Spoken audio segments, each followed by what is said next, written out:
Então, olha só, a ideia hoje é a gente dar continuidade ao que tínhamos discutido na última aula, né? Em que a gente falou um pouquinho sobre a função exponencial, né? Na verdade, a gente fez uma breve revisão sobre as propriedades das potências e introduzimos um problema que gerava a necessidade, né, de se estudar a função exponencial. Ou seja, apresentamos uma situação-problema que justificava, né, o estudo de funções dessa natureza. Tá? Então, vamos só rapidamente lembrar aqui as propriedades discutidas na vez passada, né? Produto de potências de mesma base, a gente pode conservar a base e somar os expoentes. Então, a elevado a n vezes a elevado a m é a elevado a n mais m. A divisão de potências de mesma base, se eu tenho a elevado a n dividido por a elevado a m, isso dá a elevado a n menos m, né? Então eu conservo a base, subtraio os expoentes. E se eu tenho uma potência de potência do tipo a elevado a n, tudo isso elevado a m, isso é a elevado a n vezes n. Então posso conservar a base e multiplicar os expoentes. Além disso, nós vimos também a distributividade da potência, né, do expoente, digamos assim, em relação ao produto. Ou seja, se eu tenho um produto AB elevado a n, isso é a mesma coisa que A elevado a n vezes B elevado a n. Então, por isso que eu estou usando o termo distributividade. Como se a gente distribuísse o expoente em n aqui, um para cada fator. A mesma coisa valendo para o quociente, A sobre B elevado a n também. A elevado a n sobre B elevado a n vem um expoente para o numerador, um expoente para o denominador. E eu aproveito sempre essas duas propriedades aqui, pessoal, para chamar a atenção para um erro comum, que é essa distributividade do expoente em relação ao produto e ao quociente são exclusivos do produto e do quociente. Ou seja, não é verdade que isso também valha para a soma ou para a diferença. Tá, isso aqui não é verdade. Em geral, não é a mesma coisa. A mais B elevado a n não coincide com a n mais bn. Acho que tem algumas mensagens aqui. Deixa eu só verificar o que é. Opa, vou lá de cá.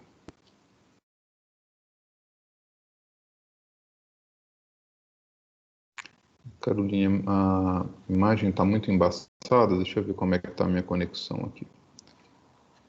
A minha conexão está nessa rede que eu estou usando. Olha, está total assim.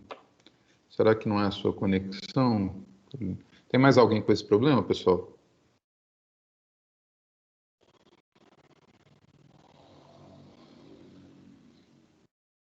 Ou as outras pessoas estão conseguindo ver direitinho?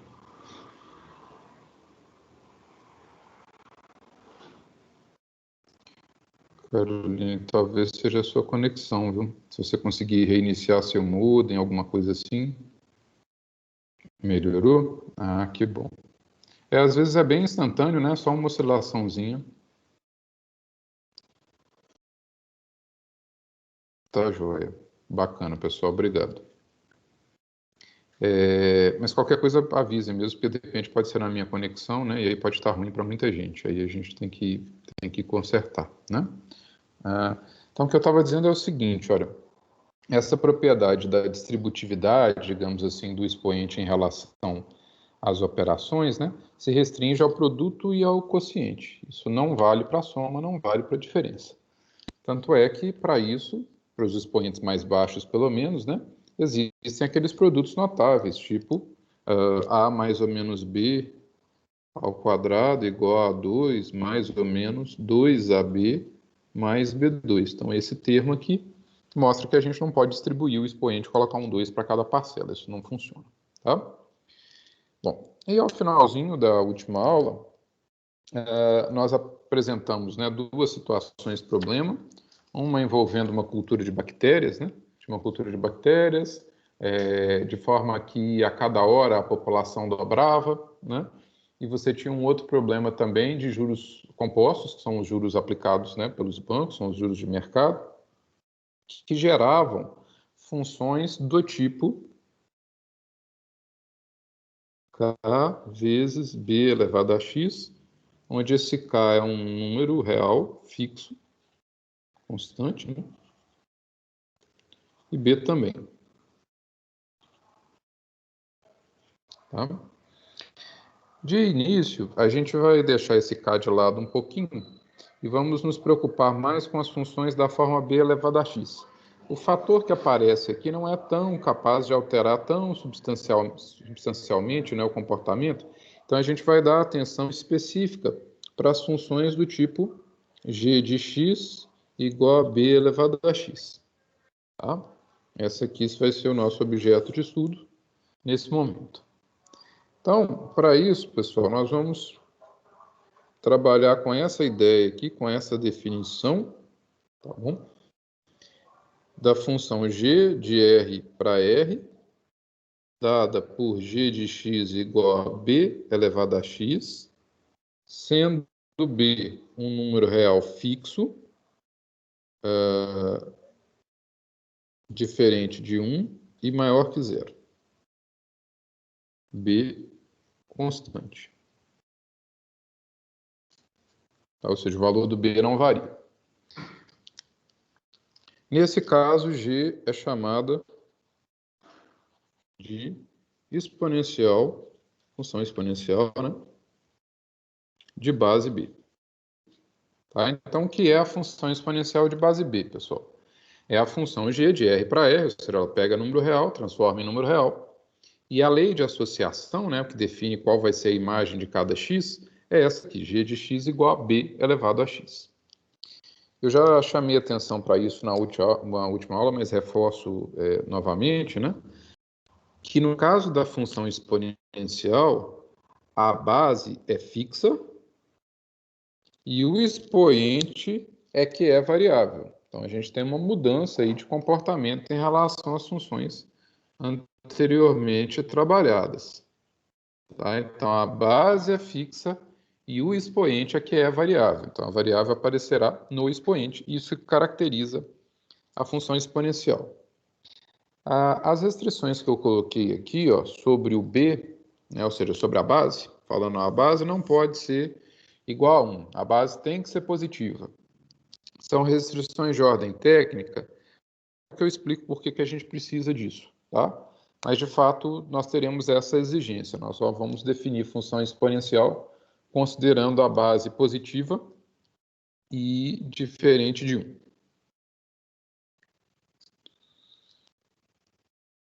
Pessoal, qualquer dúvida, por favor, me interrompam, tá?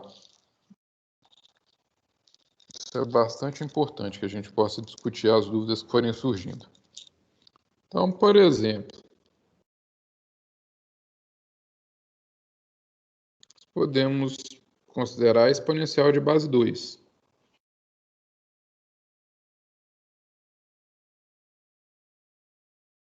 Seria a função g de r para r, dada por g de x igual a 2 elevado a x.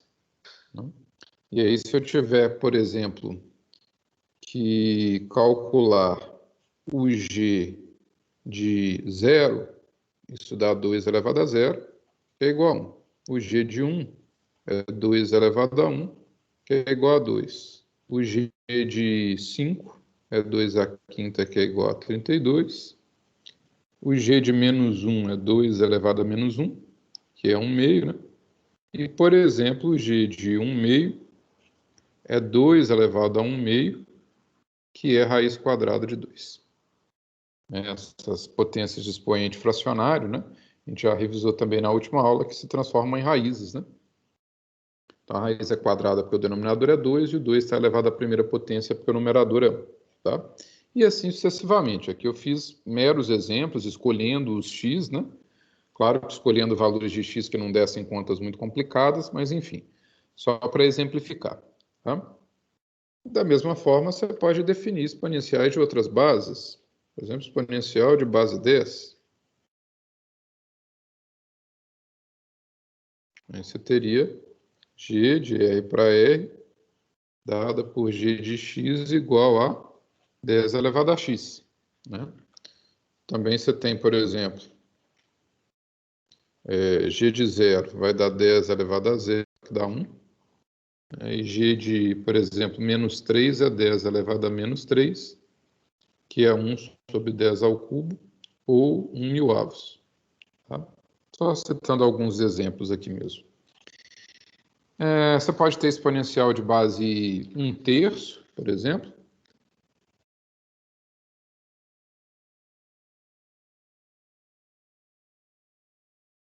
Seria, então, a função g de r para r, né? Dada por g de x igual a 1/3, tudo elevado a x. E, por exemplo, se a gente quiser calcular o g de 0, vai ser 1/3 elevado a 0, qualquer número elevado a 0 dá 1. E se a gente quiser calcular o g de menos 1, por exemplo, isso é 1/3 elevado a menos 1. O expoente negativo manda que a gente inverta a base, né? Então, de 1/3 nós teremos 3. 3 elevado a 1, que é 3. Tá? E eu vou chamar a atenção aqui, pessoal, para uma exponencial muito específica, que tem uma importância muito grande no cálculo, né, a ser estudado por quem optar depois por seguir na graduação na área de exatas, que é a exponencial de base E.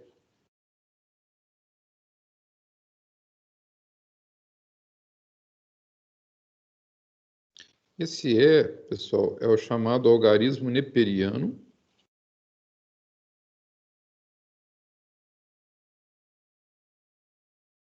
Ele é um número irracional. O que significa isso, né? Ele não pode ser representado por uma fração com numerador e denominador inteiros, ou seja, ele não é uma divisão de inteiros. Ou, equivalentemente, ele não tem a representação decimal finita nem infinita periódica. Tá? Ou seja, ele não é uma dízima periódica e ele não é um número de representação decimal finita, tipo 3,128. Não, ele tem representação decimal infinita e sem um período que se repete. Tá? E ele vale aproximadamente 2,7. Esse E tem a natureza próxima, digamos assim, do π.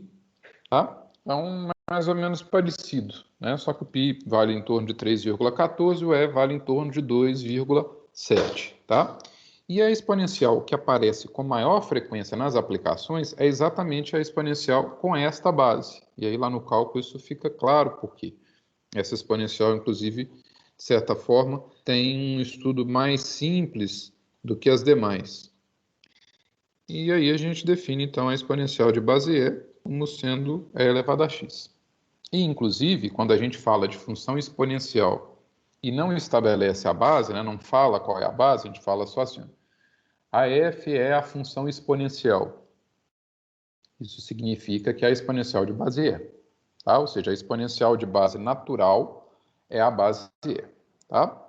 Quando eu for falar de exponencial de base 2, eu tenho que falar exponencial de base 2. Exponencial de base 1/3. Exponencial de base raiz de 5. Tá? Só a exponencial de base E é que eu não preciso fazer referência à base. Basta falar função exponencial, já fica subentendido que é a exponencial natural, ou seja, de base E. Continuar aqui então, pessoal.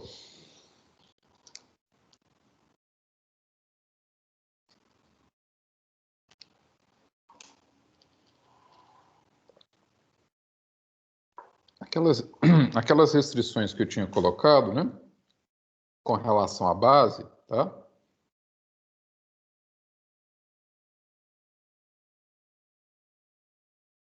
Que a base não pode ser igual a 1. Por que a base não pode ser igual a 1?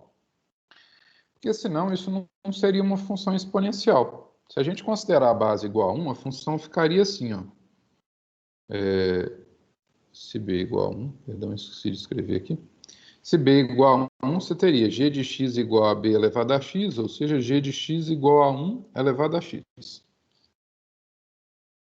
Mas 1 elevado a qualquer número é 1. Então, nesse caso, g não é uma função exponencial, g é uma função constante. Ela não tem nenhuma alteração, todos os números reais têm a mesma imagem, né? Isso é uma função constante, uma função cujo gráfico vai ser uma reta horizontal, passando aqui pelo 1, todo x com a mesma imagem, né? Esse x e esse, qualquer outro, tem sempre a mesma imagem. Então, por isso que a gente exige que a base não seja 1, para garantir que a função seja de fato uma exponencial e não uma constante, tá? E se a base pudesse ser negativa, a gente já teria problemas, por exemplo, para calcular a imagem de determinadas frações. Por exemplo, se a gente pegar a base igual a menos 4, tá? Peguei um número negativo qualquer. E a gente fosse, então, definir a função g de x como sendo b elevado a x, ou seja, g de x igual a menos 4 elevado a x, a gente já teria um problema de partida de calcular, por exemplo, o g de 1 meio. Que o g de 1 meio teria que ser menos 4 elevado a 1 meio. E elevar a 1 meio é tirar a raiz quadrada de menos 4, que não existe em R. Isso aqui não é um número real. Tá? Não podemos tirar a raiz quadrada, quarta, sexta, oitava de número negativo, né?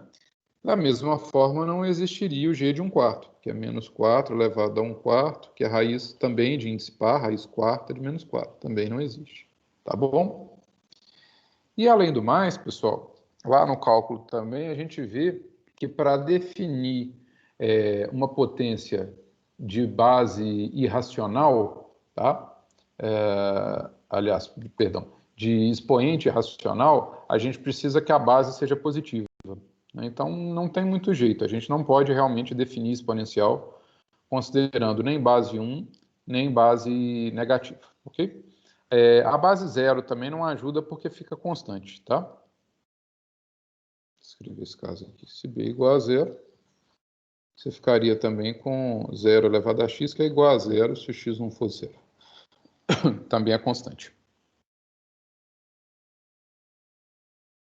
Então, a gente considera apenas os casos factíveis, né? Os casos possíveis que são B positivo, B diferente de 1. Então, a partir de agora, toda vez que a gente vai falando de função exponencial numa determinada base, a gente já vai estar supondo que essa base é positiva e diferente do 1. Ok? Muito bem, pessoal. Tendo visto isso, vamos começar a pensar um pouquinho as propriedades dessa exponencial, para a gente entender melhor como é que é o comportamento dessa exponencial. Tá? Vamos lá.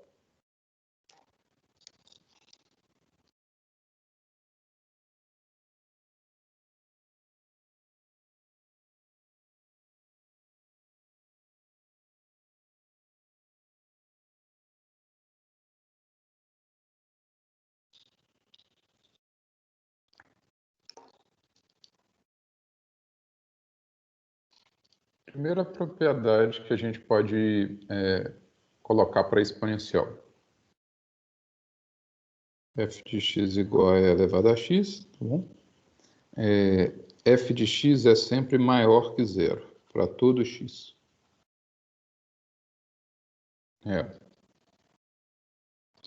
Ou seja, opa, não, aqui não é b, pessoal, desculpem. B elevado a x com b maior que zero, b diferente de 1, uma exponencial de base qualquer, tá? Ou seja, b elevado a x é sempre positivo porque a base é positiva. Então, não tem como uma potência de base positiva dar resultado negativo, e nem zero, tá? Então, b elevado a x é sempre o tempo todo positivo, ou seja, a imagem da exponencial é sempre um número positivo. Segundo, o domínio da exponencial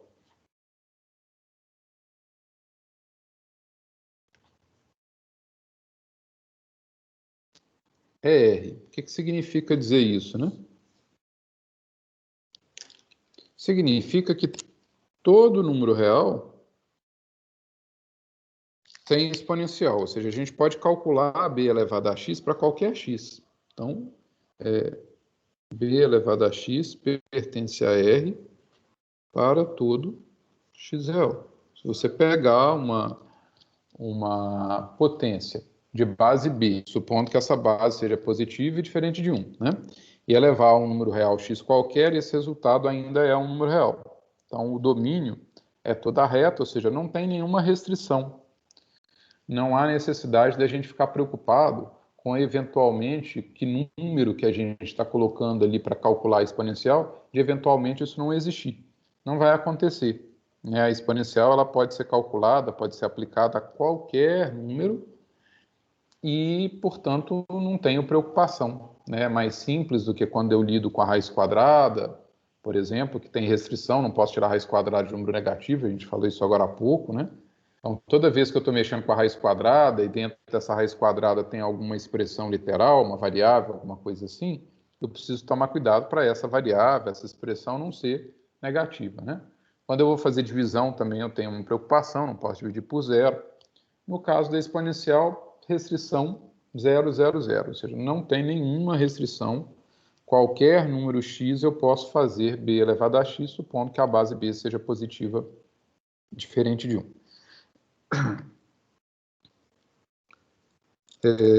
Terceira propriedade. Lembra, gente, que a base está entre...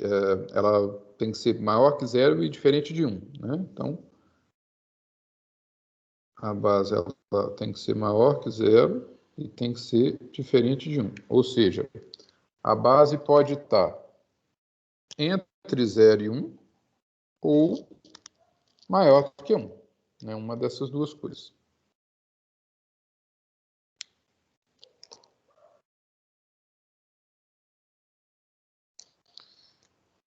Se a base tiver à direita do 1, ou seja, se o b for maior que 1, então a exponencial será crescente. O que significa dizer que a função é crescente, né? Isto é, quanto maior for o x, maior vai ser a imagem. Então, se x1 é menor do que x2, ou seja, se x2 é maior que x1, o f do x1 é menor do que o f do x2. O ponto maior tem maior imagem, o ponto menor tem menor imagem. Vamos pensar um pouquinho nisso. Fazer uma tabelinha, por exemplo, considerando a função exponencial de base 2, tá? Para não dar muita conta para a gente. Vamos fazer uma tabelinha aqui, x e f de x, que é igual a 2 elevado a x. Né? Vou colocar alguns valores aqui de x. Coloquei 0, 1, 2, 3 e menos 1. Eu escolhi aqui valores, né? Claro que peguei números que facilitem a conta. Mas, se a gente coloca x igual a 0, 2 elevado a 0 dá 1. Se eu coloco x igual a 1, dá 2 elevado a 1, que é 2. Se eu coloco x igual a 2, dá 2 ao quadrado, que é 4. X igual a 3, a imagem fica 2 ao cubo, que é 8. Aqui a gente percebe que à medida que o x está aumentando, a imagem está aumentando também, né? Pelo menos para esses valores, né? Não prova que funciona sempre assim, mas nesses valores está funcionando. E quando eu volto e coloco agora um número negativo, né? Ou seja, um número menor do que 0, isso dá 2 elevado a menos 1, que é 1/2. Tá? Então, pelo menos nesse exemplo, a gente percebe que os valores, à medida que eu fui aumentando os valores de x, as imagens também foram aumentando, e à medida que eu diminuo os valores de x, a imagem também vai diminuindo. Tá? Para comprovar isso, né, pelo menos graficamente, eu vou recorrer ao nosso amigo GeoGebra, aquele programinha free que eu falei para vocês, né, que seria importante para a gente. Então, vou abri-lo aqui, para a gente já aproveitar e dar uma olhadinha em como é o gráfico da função exponencial. A representação gráfica é sempre muito importante, né? Ela consegue nos dar, de forma bem simples e direta, uma boa interpretação do comportamento da função, bastando a gente olhar o formato do gráfico. Então, aqui eu vou colocar 2 elevado a x. Deixa eu dar um pouquinho mais de zoom aqui. O gráfico é essa curva verde, tá bom? Se a gente olhar essa curva verde da esquerda para a direita, ou seja, né, lendo o gráfico da esquerda para a direita, no sentido crescente do eixo do x, sempre no sentido crescente do eixo do x, essa é a forma de avaliar gráfico, a gente enxerga esse gráfico como sendo uma subida. Né? Então, se eu estou caminhando aqui, andando para a direita, ó, na verdade eu estou andando para a direita e estou subindo. Tá? O que significa exatamente que a função é crescente. Se vocês observarem aqui, ó, a imagem do menos 3 é menor do que a imagem do menos 2,5, que é menor que a do menos 2, que é menor do que a do menos 1,5, que é menor do que a do menos 1, que é menor que a do 0, que é menor que a do meio, e assim vai. Ou seja, quanto mais eu aumento o x, maiores ficam as imagens. Então, eu estou andando para a direita com o x e o y está subindo. Tá? A função é crescente, ok? Queria também chamar a atenção de vocês para o fato de que o gráfico está todo localizado acima do eixo do x. Né? O eixo do x está aqui, olha, o gráfico está todo acima do eixo do x. O que isso significa? Né? Que as imagens são todas positivas, ou seja, 2 elevado a x nunca assume um valor negativo, nunca vai dar menos que zero, e, mais do que isso, tá? Nunca vai dar zero.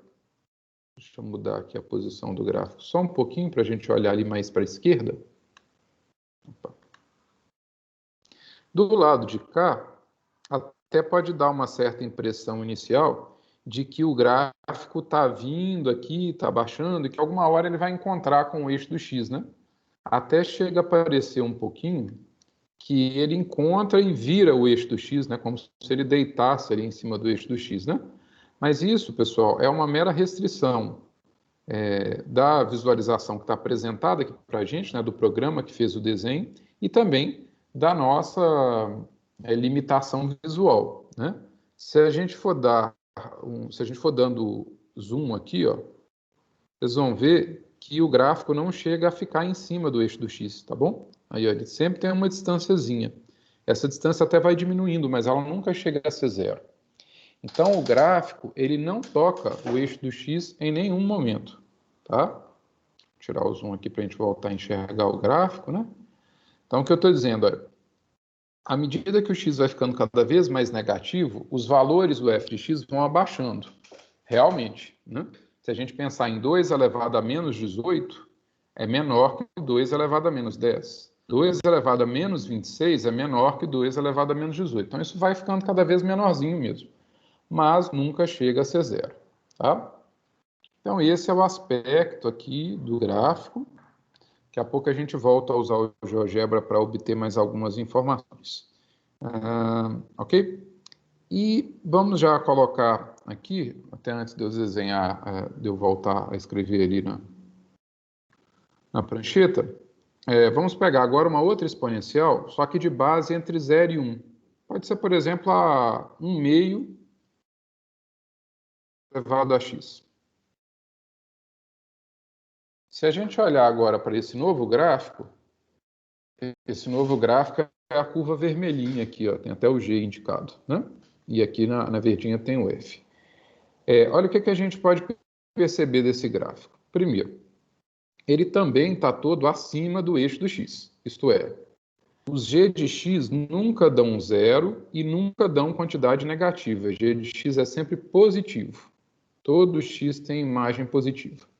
Esse comportamento ocorre nas duas, tanto na G, que é a vermelhinha, que é a meio elevado a x, quanto na verde, que é a 2 elevado a x. Tá? Esse comportamento é comum. Também é comum o fato de que o gráfico vai aproximando cada vez mais do eixo do x, com uma diferença. No caso da função meio elevado a x, ele vai aproximando do eixo do x, né, ele vai abaixando aqui, ó, à medida que o x tende a mais infinito, ou seja, à medida que o x aumenta. E a outra é à medida que o x vai diminuindo, ou seja, vai ficando cada vez mais negativo. Tá? Os dois passam pelo ponto 0, 1, ou seja, a interseção com o eixo dos y se dá exatamente no ponto 0, 1. Vamos marcá-lo aqui. Tá? No ponto 0, 1. Por quê? porque 2 elevado a 0 dá 1, e meio elevado a 0 dá 1 também. E qualquer que fosse outra base, né, b elevado a x, se você coloca x igual a 0, b elevado a 0, com o b sendo positivo, isso dá 1. Tá? Então, todas as exponenciais vão ter essa propriedade de que o gráfico cruza o eixo dos y no 1, sempre no 1. Tá? Toda função do tipo b elevado a x. E o que tem de diferente, né? O que chama mais atenção aqui em termos da diferença dos dois gráficos? Sempre analisando o comportamento da esquerda para a direita, no gráfico verde a gente tem uma curva que está subindo e no vermelho uma curva que está descendo. A curva descer significa que a função é decrescente, isto é, à medida que eu vou aumentando o valor do x, ou seja, que eu vou andando para a direita, as imagens vão abaixando. Realmente, né? Deixa eu dar um pouquinho mais de zoom aqui.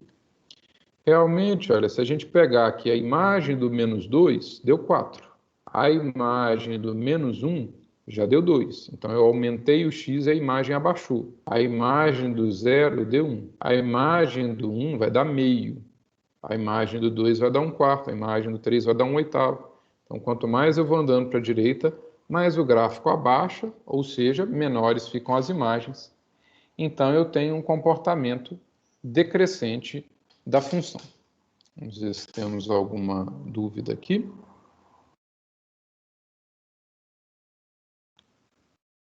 Tudo bem por aí, pessoal? Bom, vamos continuar aqui, tá? A gente já tinha visto que se a base fosse maior que 1, a função será crescente, isto é, quanto maior o x, maior a imagem, quanto menor o x, menor a imagem, né? E vou dizer também que se b estiver entre 0 e 1, então, nesse caso, AB elevado a x, né, exponencial de base b, será decrescente. O que isso significa? Isto é, se x1 for menor do que x2, então f de x1 vai ser maior do que f de x2. Ou seja, quanto menor o ponto, maior a imagem, ou analogamente, né, de forma equivalente, quanto maior o ponto, menor a imagem. Foi o que a gente viu ali, acompanhando, né, o aspecto do gráfico no GeoGebra. Aí também, se a gente fizesse uma tabelinha, como que fizemos para 2 elevado a x, a gente veria isso, né? Você tem lá meio elevado a x, e você faz a tabelinha, ela vai mostrar isso.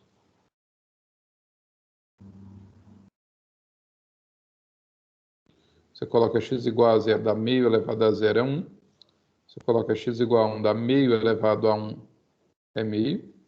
Você colocar x igual a 2, dá meio ao quadrado, que é 1 ao quadrado, 1, e 2 ao quadrado, que é 4.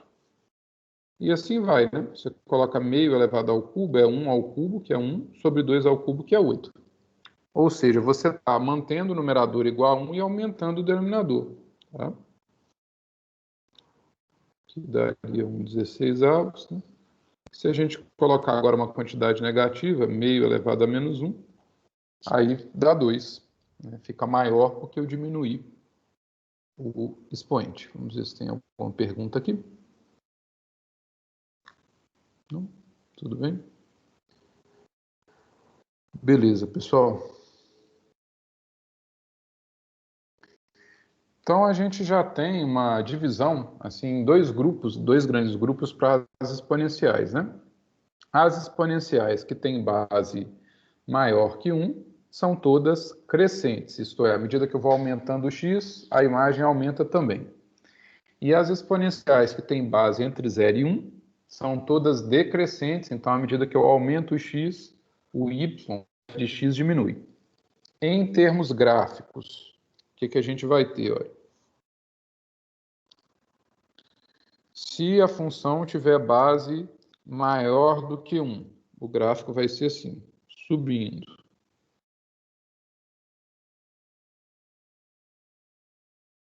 Aqui é 1, tá? X igual a 0 dá y igual a 1. E se a gente tiver agora uma exponencial de base entre 0 e 1,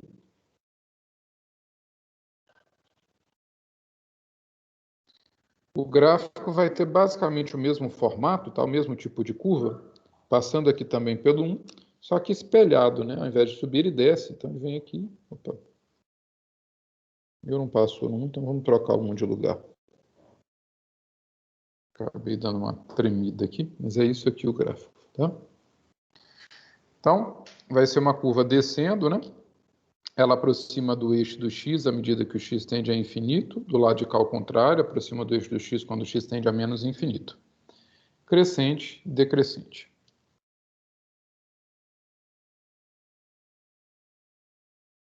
E aqui f decrescente, tá? Isso nos dá outra conclusão importante,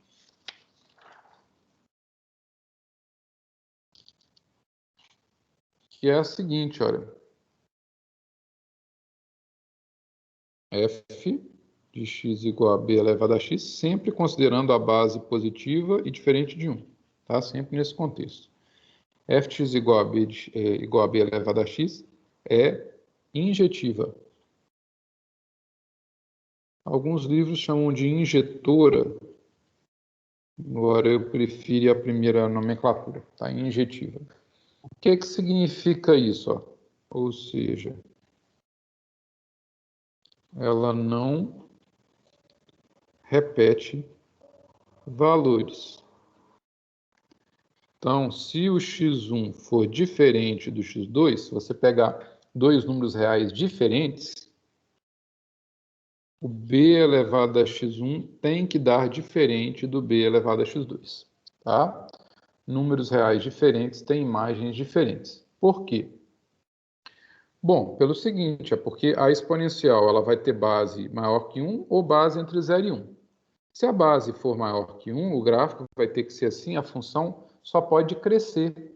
Então, eu não posso ter x1 diferente de x2 com a mesma imagem, porque se x1 for diferente do x2, um deles é o menor. Vamos supor que seja o x1 menor que o x2, tá? Tanto faz se for o contrário. Aí, se a gente olhar o gráfico ali em cima, olha, bom, se o x1 está aqui e o x2 é maior do que ele, como a função só cresce, o f de x2 tem que ser maior que o f de x1, não pode ser igual, ela só cresce, tá? E se não for com base maior que 1, a base está entre 0 e 1. Aí a função decresce, tudo bem. Mas de toda maneira, se você tiver x1 e x2 com o x1 menor do que o x2, como a função é decrescente, o gráfico apenas desce, a imagem do x1 vai ter que ser maior do que a do x2. Então também não pode ser igual, tá certo? Ou seja, se você pegar dois números reais diferentes, com certeza os resultados da exponencial, as imagens, serão também diferentes. O que a gente pode pensar na prática, né? A partir do seguinte. Assim, se você tiver f de x igual a b elevado a x, né? E f de x1 for igual a f de x2, isto é, se b elevado a x1 for igual a b elevado a x2, então x1 tem que ser igual a x2. Se a exponencial deu o mesmo resultado, né, para a mesma base, evidentemente, os expoentes têm que ser iguais, porque ela é injetiva, ela não pode repetir valores. Ou seja, não podem existir números reais diferentes com o mesmo resultado da exponencial. Isso permite que a gente resolva equações exponenciais. Então, por exemplo, vamos imaginar que a gente queira resolver essa equação. Resolver a equação 2 elevado a x mais 1 vezes 4 elevado a x igual a 16 elevado a x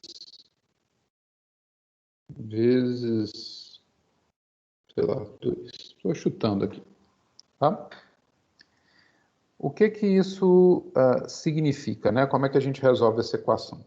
Resolver essa equação significa encontrar todos os números x reais que atendam a essa igualdade, que tornem essa igualdade verdadeira, tá?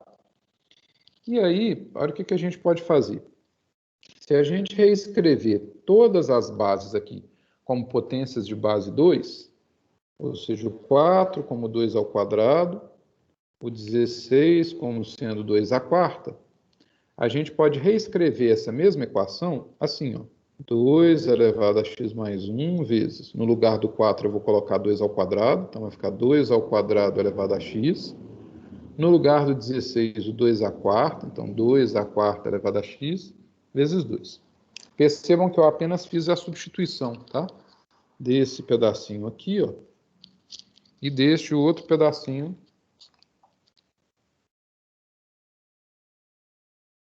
aqui.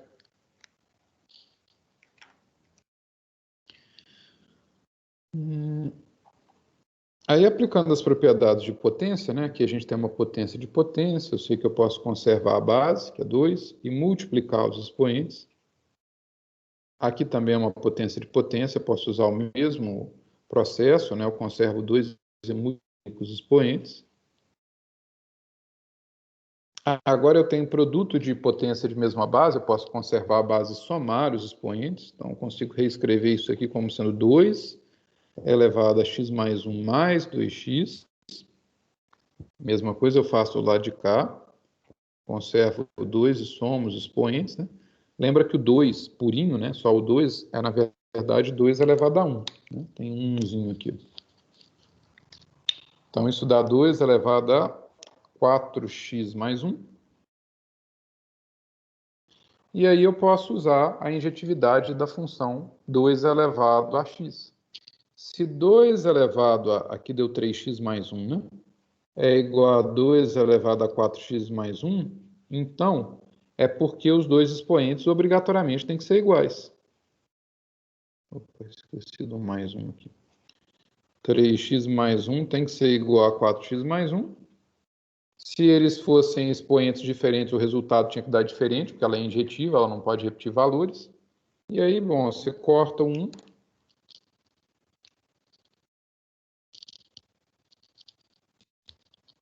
E fica com 3x igual a 4x, né?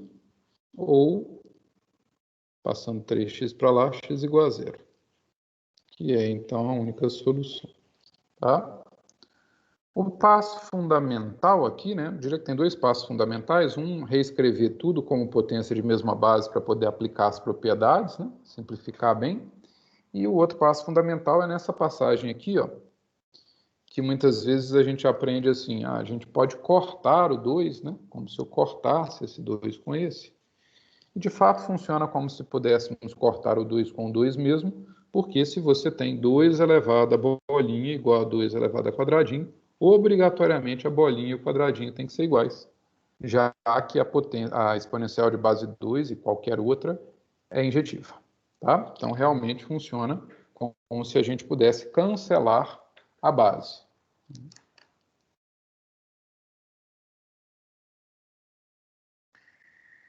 E só para fechar nossa aula de hoje, pessoal, queria voltar aqui ao GeoGebra, tá?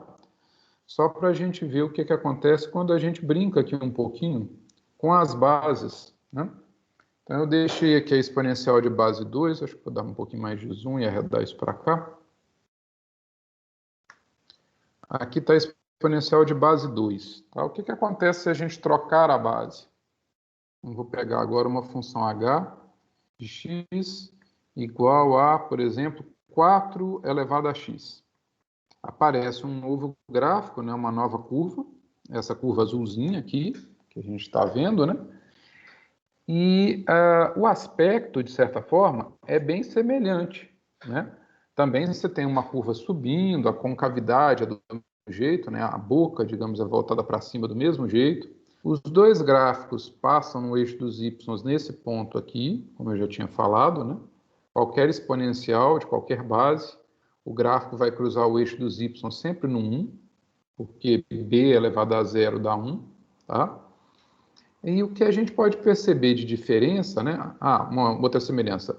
Os dois gráficos vão aproximando do eixo do x, e do outro lado vão tendendo a mais infinito, né? Vão crescendo indefinidamente. E aqui vão aproximando do zero, sempre de forma positiva, né?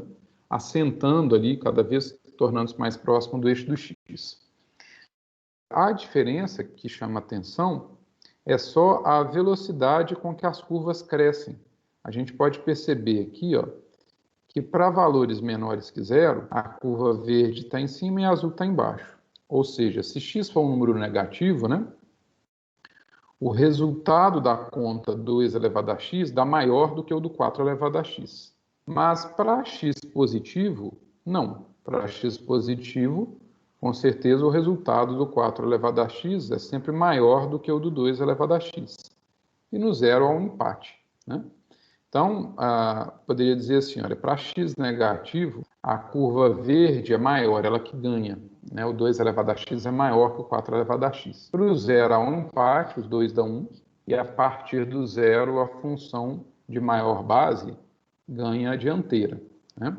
O crescimento da função 4 elevado a x é mais acentuado, né? Se a gente fosse pensar que é uma subida mesmo, se a gente imaginar, eu tenho duas ruas para seguir, eu posso seguir essa ou posso seguir essa, né? A rua azul, com certeza, é mais íngreme, a subida é mais difícil, né? Ela vai exigir mais força porque sobe mais rápido aqui, né? Tá mais íngreme, tá certo? E se eu aumentar ali, isso vai se tornar mais claro ainda. Vamos colocar, por exemplo, 16 elevado a x. Eu coloquei agora um expoente bem maior. O que acontece? Olha, a curva fica ainda mais fechada, né? Porque ela precisa crescer mais rápido. Mas tem basicamente o mesmo aspecto. Também é uma curva subindo. Deixa eu dar um zoom aqui. Quando o x vai ficando muito negativo, o gráfico vai aproximando cada vez mais do zero, sempre positivo, né? Se x é menor do que zero, o alaranjado perde do azul e perde do verde, ou seja, dessas três aqui, considerando o número x igual a uma quantidade negativa, né, menos 1, menos meio, menos 1 meio,